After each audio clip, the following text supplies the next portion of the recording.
very warm welcome to all of you on my YouTube channel. I am Dr. Priya Tiwari and here I am discussing today about I pill या unwanted 72 pill जिसको आप as an emergency contraceptive pill बोलते हैं. ठीक है. सो आज हम इस वीडियो में देखेंगे कि किन महिलाओं को ये टैबलेट्स यूज़ करना है, कब यूज़ करना है, इसकी एफिकेसी कितनी है, क्या एडवांटेजेस हैं, क्या डिसएडवांटेजेस हैं, क्या साइड इफ़ेक्ट्स हैं, all those things. So start करते हैं. सबसे पहले ये जो आई पिल या अनवांटेड 72 है, ये एक इमरजेंसी कॉन्ट्रासेप्टिव पिल है. इसका मतलब कि जब भी कोई इमरजेंसी अनप्रोटेक्टेड इंटरकोर्स हो तब आप इस टैबलेट को यूज़ करना है आपको. बेसिकली ये हाई डोज ऑफ प्रोगेस्टेरॉन है, जिसको प्रोगेस्टेरॉन का ये कंपोनेंट जिसको हम बोलते हैं लीवोनॉर्जेस्ट्रिन 1.5 मिलीग्राम. नॉर्मली ये काफ़ी हाई डोज है. जो नॉर्मल हमारे ओरल कॉन्ट्रासेप्टिव पिल्स जो रेगुलर यूज़ के होते हैं उनमें काफ़ी कम डोज ऑफ प्रोगेस्टेरॉन और एस्ट्रोजन होता है. सो इस मेडिसिन को किस किस को यूज़ करना है, तो बेसिकली ये मेडिसिन होती है अनप्रोटेक्टेड इंटरकोर्स अगर हो उस केस में आपको यूज़ करना है. नेक्स्ट पॉइंट ये है कि अगर कॉन्डम का रप्चर हो या स्लिप ऑफ हो जाए तब यूज़ कर सकते हैं, या कोई रेगुलर ओरल कॉन्ट्रासेप्टिव पिल या गर्भ निरोधक गोली जो आप खाते हैं उसको आपने इरेगुलर किया है या मिस किया है मोर देन 2 डेज़, तभी भी आप इसको ले सकते हैं. ऑल्सो ये टैबलेट काफ़ी सेफ़ है फॉर द वेमेन जो लैक्टेशन पीरियड में है. लैक्टेशन पीरियड मीन्स जो women after delivery with in 6 months के पीरियड में हैं और वो बेबी को मिल्क खिला रही हैं, मिल्क पिला रही हैं एक्चुअली.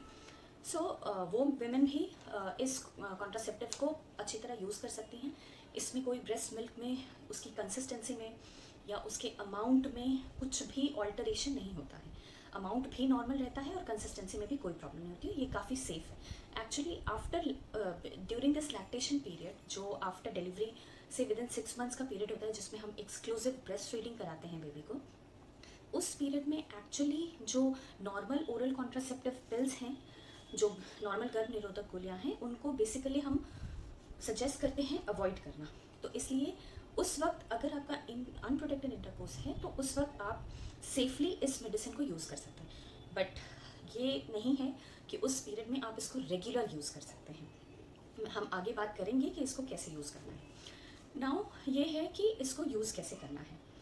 जो इम्पॉर्टेंट पॉइंट ये है कि इसको यूज़ करने के लिए अनप्रोटेक्टेड इंटरकोर्स के एज सुन एज पॉसिबल इसको लेना है. जो हम विद इन 72 आवर्स की बात करते हैं वो मैक्सिमम टाइम पीरियड है. उससे बियॉन्ड हमको कभी भी नहीं करना है. मतलब within 72 hours but as soon as possible of your intercourse आप इसको लीजिए, तब इसकी एफिकेसी इफेक्टिवनेस काफ़ी ज़्यादा रहेगी. जो नेक्स्ट पॉइंट है, कुछ इसके ऑब्वियसली लिमिटेशंस हैं. लिमिटेशंस क्या हैं कि अगर आप इसको अगर आपका ओव्यूलेशन हो गया है, मतलब कि एग रिलीज ऑलरेडी हो गया है, तो हो सकता है कि ये मेडिसिन आपके केस में काम ना करे. या एक और केस होता है कि अगर आपकी ऑलरेडी प्रेगनेंसी आ चुकी है तो मे बी ये मेडिसिन तब भी आपको काम ना करे. तो ये 2 लिमिटेशंस भी हैं. अब ये देखते हैं कि ये मेडिसिन काम कैसे करती है, means the mechanism of action of this medicine.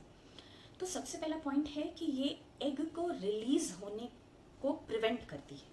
मतलब कि ओवरीज से जब एग रिलीज़ होता है, जिस प्रोसेस को हम ओव्यूलेशन बोलते हैं, उसको ये प्रिवेंट करता है. ऑल्सो जो सर्वाइकल म्यूकस है, सर्वाइकल म्यूकस का जो सिक्रेशन है उसको थिक बनाता है. उससे क्या होता है कि ये स्पर्म को अंदर आने के लिए प्रिवेंट करता है. ठीक है. और जो थर्ड पॉइंट ये है कि अगर स्पर्म अंदर आ भी गया तो एग और स्पर्म के मीटिंग को प्रिवेंट करेगा. तो इस तरीके से ये इम्प्लांटेशन या जिसको आप बोल सकते हैं कि बेबी का बनना को प्रिवेंट करेगा.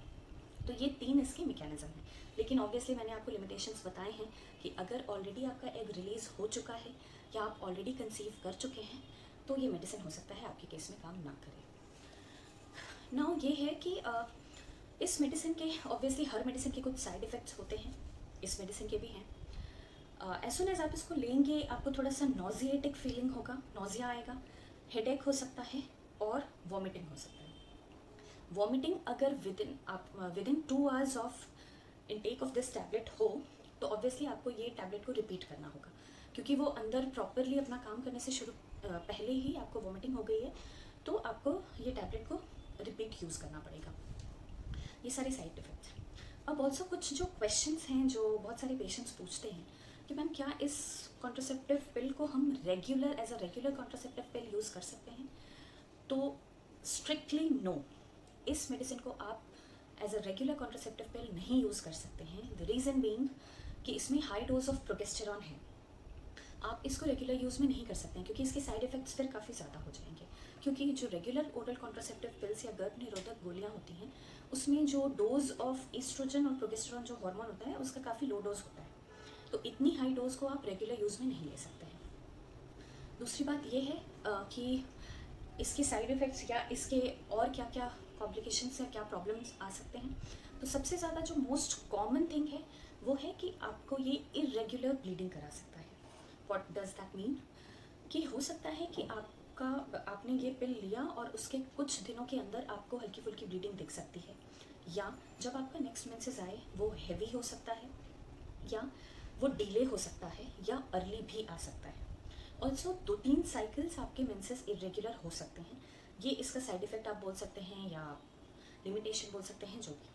तो better not to use it as a regular contraceptive pill, rather इसको एक इमरजेंसी कॉन्ट्रासेप्टिव पिल एज जो इसका नाम है उसी तरह हमको यूज़ करना है। So these were the points about I pill या अनवांटेड 72 आप इसको बोलते हैं। सो ऐसे इन्फॉर्मेटिव वीडियोस मैं अपने चैनल पे बनाती रहती हूँ। अगर आप इंटरेस्टेड हैं तो आप मेरे वीडियो को देख सकते हैं और मेरे चैनल को सब्सक्राइब कर सकते हैं। मैं आई बटन में अपने अदर वीडियोस का लिंक भी दे दूँगी। मैं प्रेगनेंसी रिलेटेड वीडियोस जो डालती हूँ उनका आई बटन और एंड ऑफ दिस वीडियो में लिंक दे दूँगी। अगर आप इंटरेस्टेड हैं तो आप देख सकते हैं।